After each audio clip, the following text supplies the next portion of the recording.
Her lips moved in the darkness. After 6 years of silence, my wife was whispering back to another man. My name is Ethan Caldwell. For 6 long years, I've slept beside a ghost. My wife, Nora, fell into a coma after a skiing accident. Against every doctor's warning, I kept her at home, clinging to the life we once had. I bathed her. I read to her. I paid for nurses when I could afford them, but most nights, it was just me. Until 3 months ago. That's when the glitches started. The clothes I carefully dressed her in each morning were different by midnight, folded neatly in the hamper. Her sheets were perfectly smooth. Her perfume faint, but fresh. I thought I was losing my mind. So, I packed a fake suitcase.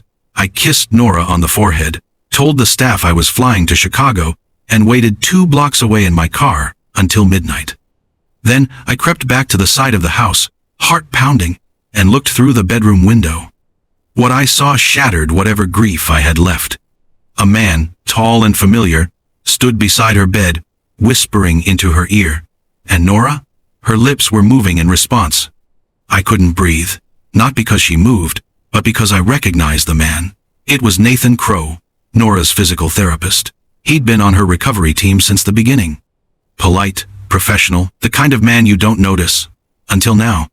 I backed away from the window, my legs shaking. Nora had been unresponsive for 6 years. No blinking, no hand squeezes, nothing. But her lips were definitely moving. I waited until dawn, then returned home as if I'd just come from the airport. Nathan was gone. Her clothes had been changed again. Her favorite lotion was sitting open on the dresser. And Nora's heart monitor? It showed a series of spikes. I needed proof, something undeniable. The next day, under the guise of upgrading the Wi-Fi, I installed hidden cameras and audio. Then, I watched. That night, Nathan came back. What he whispered made my skin crawl. Don't worry, he's gone. Just a little longer. The footage was chilling. Nathan entered with a duplicate key. He moved like he owned the room. He sat beside Nora, brushing her hair back like it was a routine. He spoke softly, too soft for the mic to catch everything, but then a few words broke through. He's suspicious. I'll handle it. They believe you're still out. Still out? I stared at the video over and over. Was Nora conscious? Was she faking? Was she being drugged? Her fingers didn't twitch, but that slight movement of her lips, those weren't reflexes. I started digging. Nathan's records were spotless, too spotless. No recent taxes. No social media footprint. When I called the hospital he supposedly worked for, they had no record of him past 2018, the year of Nora's accident. I called a private investigator. Then, I confronted Nora's neurologist, Dr. Reeves. I asked him, is it medically possible she's been awake this whole time? Reeves looked like I'd slapped him. Mr. Caldwell, it's highly unlikely, but there is a phenomenon called covert consciousness. However, her vitals have been stable. Stable isn't the same as unchanging, I replied. I showed him the video. His face went white. This shouldn't be possible, he murmured, unless someone's been altering her sedation. That was the crack in the wall. Dr. Reeves pulled the dosage reports. There it was, titrations that shouldn't have existed. Small enough to avoid suspicion, but enough to keep her in a passive, paralyzed state. Nora hadn't been in a coma. She'd been trapped, and Nathan had been the jailer. Then, the PI called with the final blow. Nathan Crowe didn't exist. His real name? Evan Drake, a former anesthesiologist who lost his license 6 years ago for clinical sedation fraud. The same year as Nora's accident. I suddenly understood. This wasn't just a betrayal. This was a long con. I sat in the dark that night. My hands clenched so tight my knuckles ached. Evan Drake Nathan had orchestrated everything. The accident, the coma, the 6-year performance of the grieving husband and the attentive therapist. I pulled the old records from our ski trip. There he was. Evan had been the on-site medic hired by the resort. He had misdiagnosed her concussion. He had administered the sedative on the way to the hospital. But why? Then I remembered her trust documents. Nora held controlling shares of her family's real estate empire. After the accident, her voting power was transferred to a medical conservator. And that conservator? Evan Drake, her fiancé before me. He had drugged her, erased his identity, and used her coma to control a fortune. But the worst part? She knew. I sat beside her that night, staring at her face. I whispered, "Nora, if you can hear me, I'm going to end this." The next day, my lawyer and I filed an emergency motion under seal. Medical conservatorship fraud. We had the footage, the logs, the false identity.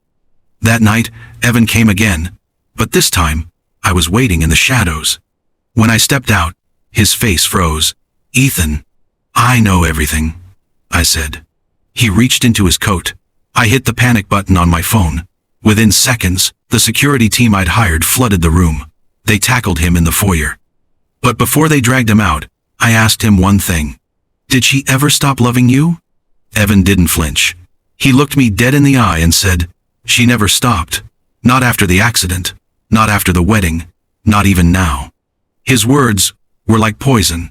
Had Nora known this whole time? Had she let it happen? The court case was over in minutes. Evan's conservatorship was revoked. Nora's estate was returned to her. But she still hadn't moved. Still hadn't opened her eyes. I needed the truth. I sat by her bed for hours until finally I said, "I know everything. You don't need to hide anymore." A single tear slid down her cheek. Her lips parted. A whisper escaped. "I was afraid you'd leave me too." I choked back tears. Never. 6 years of silence collapsed in that moment. But then, she said the words that changed everything. Evan wasn't working alone. I froze. My blood ran cold. There was one other person who stood to gain from her silence. Nora's father, Victor Langford. When I confronted him, he didn't even blink. "I did what was necessary to protect the company," he told me. "Nora was vulnerable. You were a liability." "You drugged your own daughter," I screamed. He just looked at me. "She's alive, isn't she?" I recorded it all. The threats, the lack of remorse. We took it to the media, then the SEC. Within 48 hours, Victor Langford was forced to resign. Criminal charges followed. Nora's power was restored. And for the first time in 6 years, she stood on her own, weak, shaking, but free. We moved far away. A quiet house by the coast. She paints now, I write. Sometimes, we sit with our coffee in total silence. Because after everything we've been through, some healing doesn't need words. If this story of betrayal and the final whisper of truth hit you hard, hit that like button right now. Subscribe for more stories like this, raw, shocking, and unforgettable. And I want to hear from you in the comments. Would you have confronted Nathan that night or waited for more proof? And could you ever forgive a father who did something so cruel? Tell me your thoughts. I read every single comment.